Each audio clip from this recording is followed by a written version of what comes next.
But it did start on a very hot note, that being the Universal Championship match. Seth freaking Rollins, got to include that now, it's part of his official name, defending, or rather challenging, Roman Reigns for the Universal Championship. Shield music and all, great, amazing entrance, playing mind games with the Tribal Chief. Very well done there. The match itself was excellent. I thought they had a very well-wrestled match, great pace, and it helped that Rollins was one of the few people that people actually believed could walk away with the championship. So that added to the near falls, the suspense, and everything else. The match itself was great. Finish, not so much. Roman Reigns getting himself essentially, intentionally disqualified by not adhering to the referee's 5 count, gets DQ'd, smashes Rollins over the back with a chair afterward, seemingly keeping the feud alive. That, to me, was like the bright side of the finish. The problem, though, is that Rollins has already been announced for the Men's WWE Championship Elimination Chamber, which we'll get to a little bit later on. But as far as the match itself goes, I guess that kind of bleeds into it because it does have to do with this feud seemingly not continuing beyond the Royal Rumble, which, if that's the case, that is incredibly dumb. If they do not plan to revisit this at some point, whether it be in the next month or at WrestleMania, coming out of WrestleMania, then that is a major mistake. I don't think Rollins would have been that damaged by taking a clean loss at the hands of Roman Reigns. But again, speaking on the positive here, the match itself I thought was great, and probably, not even probably, the best match in the entire show in my opinion. Yeah, I thought it was a good start to the show. I mean, the beginning with the Shield entrance was amazing. I feel like everyone, like the nostalgia, just everyone crazy. It was a good moment, like you said, mind games with the Tribal Chief. And the match itself, I thought it was a good match. I felt like it was probably the most I can remember recently that looked like Roman was kind of on his off game. I mean, Rollins gave him all he could give and a little bit more. I mean, he hit every move in his arsenal and still just couldn't take the Tribal Chief down. I mean, great match. The finish was kind of, like you said, kind of wonky. I mean, no one really wants to see like a DQ in a championship match, especially on a premium live event. But no, if they don't kind of come back to this, I feel like it's an opportunity missed. I thought for a 1-month program it was pretty hot, and especially how the match went, I figured you thought we would kind of get a little bit more of this down the line. But maybe they'll wait. Maybe they'll wait until the summertime. But I thought this was good. It was the right match to start, and it was a great match that they should probably go back to because I thought the feud was good for the 1-month build, and they clearly have history, and they left it undecided. So we should be getting something later on in 2022. I'm going to be bouncing around here from this to the end of the show to Raw on Monday night. But, this question has been posed before. I don't know if you and I talked about it or if it was on hashtag or if someone asked me about it there. I know it was on Twitter. Someone asked me about it on Twitter, and I definitely agree with this. Not saying they should do this, but I do want to throw the idea out there. With Rollins, again, they didn't finish the feud here. It was a non-finish. I think they just did that to protect Rollins, not because they have any intention of going back to this. It's not like they're planning, we'll go back to this at SummerSlam or at the WrestleMania Backlash show or Elimination Chamber. Clearly not Elimination Chamber, which is what I thought they would do, but Rollins is inside the Elimination Chamber. I don't know what Roman's going to be doing at that show, if anything, if he's even on the show. But so that being said, Rollins doesn't lose here. He wins by DQ, becoming the first person since, I think, Baron Corbin back in December of 2019 to beat Roman Reigns on pay-per-view. Again, not by pinfall, not by submission, not for a championship, but still a win is a win. So again, I've seen other people pitch this, and I'm curious what your thoughts are. Would you want to see Seth Rollins get involved in the Universal Championship match at WrestleMania so it becomes Rollins, Reigns, and Brock Lesnar, kind of going back to the WrestleMania 31 main event, but this time not being a triple threat for 30 seconds, but rather for the entire match? Rollins gets his marquee main event at Mania. It's not Roman and Brock for the third time at WrestleMania, and not even including all the other matches they've had at, the Rumble and all these other pay-per-views, SummerSlam, the other Saudi shows they faced off at Crown Jewel a couple of months ago.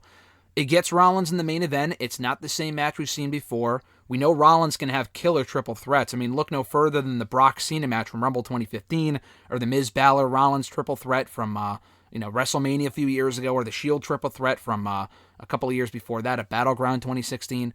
So just an idea. It plays into the story from 2015. Roman can still retain, maybe by pinning Rollins and not Brock. Brock doesn't have to eat another pinfall. We'll talk about Brock a little bit later on as far as what the future holds for him. Is that something that you would want to see, or what's your interest level in that match? Or would you rather keep it one-on-one? Because I know Roman was in a triple threat last year with Roman was in a triple threat with Daniel Bryan and Edge. Yeah, would it be for both belts, or is it just he's involved? So let's get into that. Brock is in the Elimination Chamber. You know, he lost the WWE Championship. As opposed to going match by match, let's get it all out there. So Brock loses the WWE Championship later on in the show to Bobby Lashley. Fluky fashion, Roman got involved, which is what they should have done. It didn't make Bobby look the strongest, unfortunately, but it's what I figured they would do. I thought it would be the Usos coming out, but it was Roman instead, so whatever.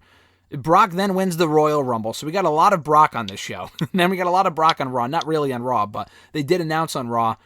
Just because I guess he got screwed, I mean, at the Rumble for the WWE title, even though he fucking won the Rumble match itself, Adam Pearce was like, you're in the Elimination Chamber for some odd reason. So there is no way to get out of being in the chamber. It's not like he can be in the match but not get pinned. So where do you think that's going? We have a lot of other talented people in that match. We'll get to that in our thoughts on Raw a little bit later on. I honestly think, why would you put Brock in this match if the idea wasn't to put the belt on him? Now, I know they put the belt on Bobby. I don't really know why they would just put it on Bobby only to take it right off of him. Maybe to give Bobby a win over Brock. I don't know. But we did find out from @WrestleVotes, one of the more credible insider Twitter accounts from this company, is that they have no, as of Saturday or Sunday anyway, they had no set plan for the WWE Championship match of Mania. So do you think they're thinking to themselves, if we have no set match, fuck it, let's just put all of our eggs in one basket with a champion versus champion match of Mania? It's looking a lot more likely now than it was a few weeks ago. Yeah, I mean, I guess you could do that. I feel like if Brock wins, then it would be kind of tough to kind of like backdoor Rollins in it, unless it really came down to the Elimination Chamber. It came down to Rollins and Brock, and maybe Roman does get involved. Maybe he tries to spear Brock to avoid him winning. Brock misses him. He actually hits Rollins.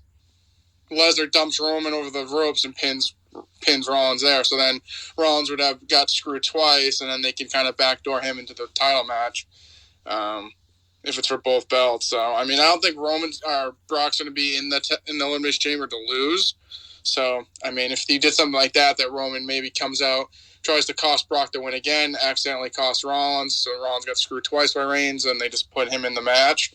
I mean, I don't hate it, but then I just feel like, how do you develop the rest of the card? I just feel like there would be limited, especially with the two nights. I feel like there isn't that many marquee matches you could do, especially if you're going to have the two main belts in the same match. So yeah, we'll see. But I don't honestly hate Rollins being in it, because if he's not in it, what else do you really do with him right now? He seems like he's a main eventer. Anything less than that seems kind of beneath him.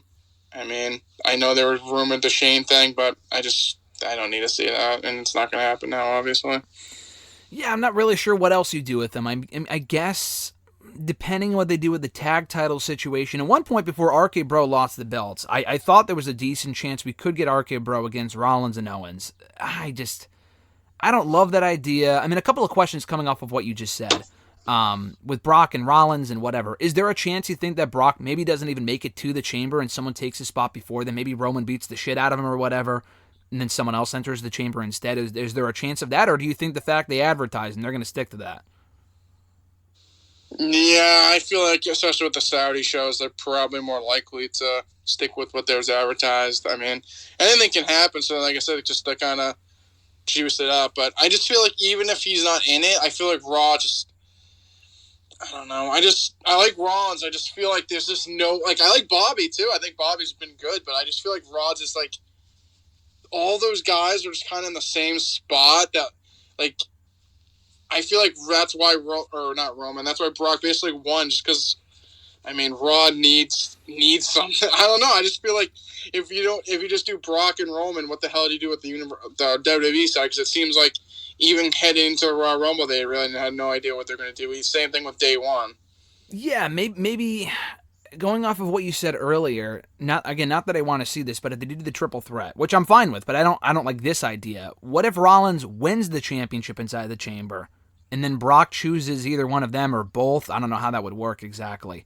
And that's how it's a triple threat, because Rollins became champion. And that would explain why Rollins is in there, because if he loses that chamber, I mean, it would just be fucking dumb to put him in a match of Mania for a championship after already coming up short at Chamber and then failing at Royal Rumble, technically. I mean, I guess that would be an option, but again, I feel like that just overcomplicates things again. Yeah, like I said, the only way I could see him being in it if he didn't win, if he got screwed again, like I said, maybe Roman comes out, tries to cost Brock, but he actually costs Rollins. Yeah. And then wins. I mean, realistically, they could either do that and they still have him screw Brock, or Rollins beats him. Like I said, I don't know how you could say both championships. I mean, I guess Roman or I guess Brock could say it was 2 pay-per-views in a row he was screwed out of the WWE Championship. I mean, yeah, I guess it's kind of grasping for straws, but honestly, it's something they probably would do.